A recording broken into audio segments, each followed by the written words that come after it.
everyone, thanks for tuning into the AFV Factory. It's always appreciated. Time for another catch up now on the Project Mouse. I've moved a step ahead from the last time I spoke, so I'll flip over the screen and you can have a look and see what I've been up to. So I've got the 12 suspension units are all done now. They were quite a bit of work. I've sort of forgotten how labour intensive they were just from a clean up point of view.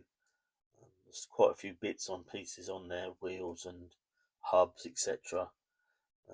To cut out from the sprue and then clean up.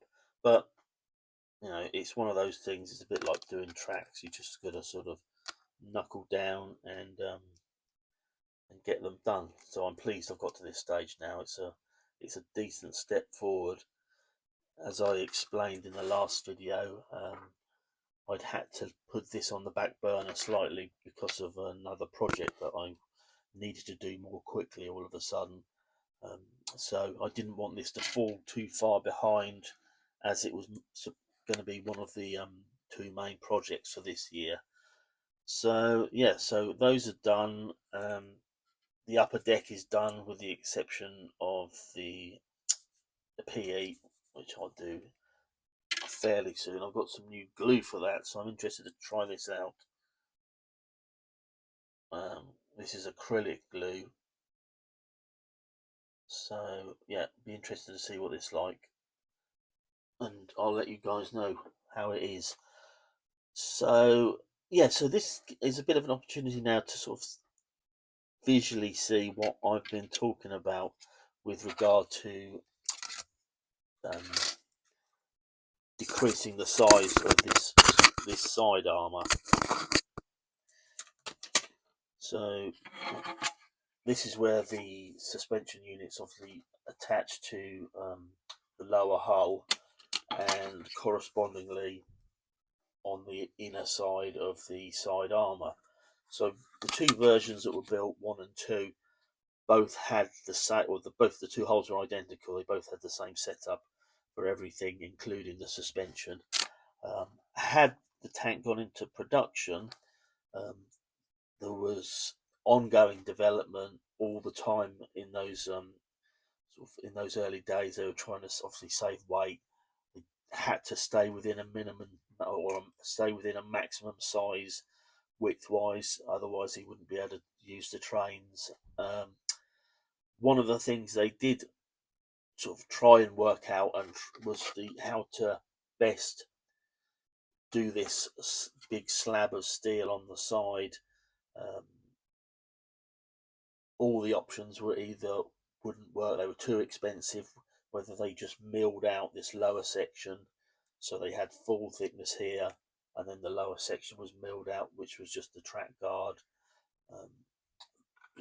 Doing all sorts of different types of plating, attaching plates together, etc. None of them came to fruition, and then Skoda, who made the suspension units, forget that, but yes, Skoda did make the suspension units. They finally decided that they could attach the suspension units to the lower hull only. They were going to just bolt them straight on, and from that point of view, these attachment points on the outer armour would become redundant. It wasn't, there would be no connection, and that would have come into effect on chassis number 7. As I say, had it gone into production, that would have been the final change with regard to side armour and width of vehicle. So that is where my thinking came in, that because of none of this matters with regard to supporting suspension, I can cut this away and lose this lower edge, this lower portion. And the reason I've done this is, I like to tinker around with things, but from two reasons really. Aesthetically, I'm going to be able to see a lot more track detail, lot more of the suspension units and the sprockets and idler. So all of that will be a lot more on show.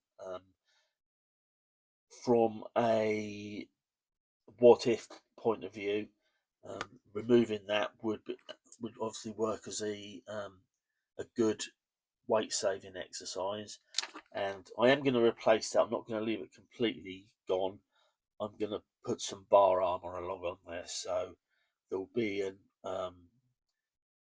an increase in protection, but probably not as protective as the actual single piece of side armor. Yeah, so this tank is going to be turretless. It's going to have a fixed casemate on the top.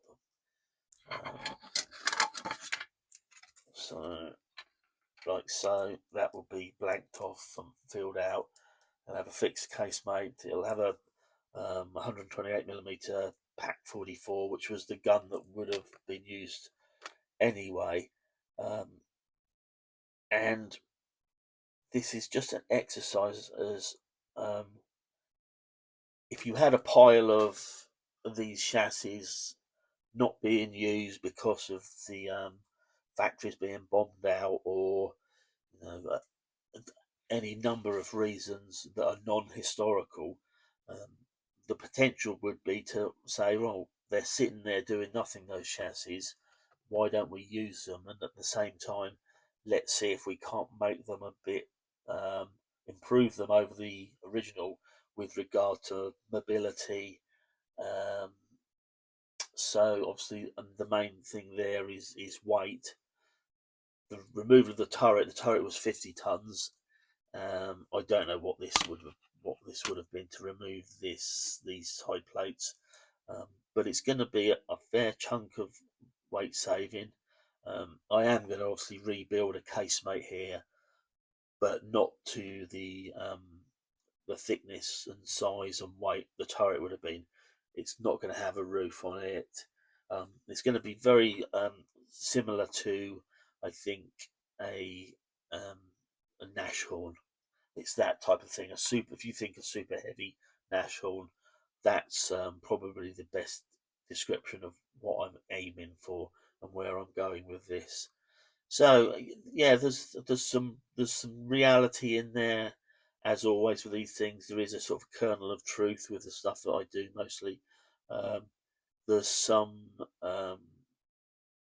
reinterpretation of how the war might have changed and how it might have differed to what was reality, and again, and mainly me having fun. I love doing these kit bashes. It's going to be fairly unique. I don't think anyone else has done anything like this, and yeah, I'm excited to carry on and get stuck into it. So I'll leave it there. It's 8 minutes this video, so I don't want to make them too much longer. And yeah, thanks for tuning in, as I said, and we'll get back together soon. All right, thanks a lot.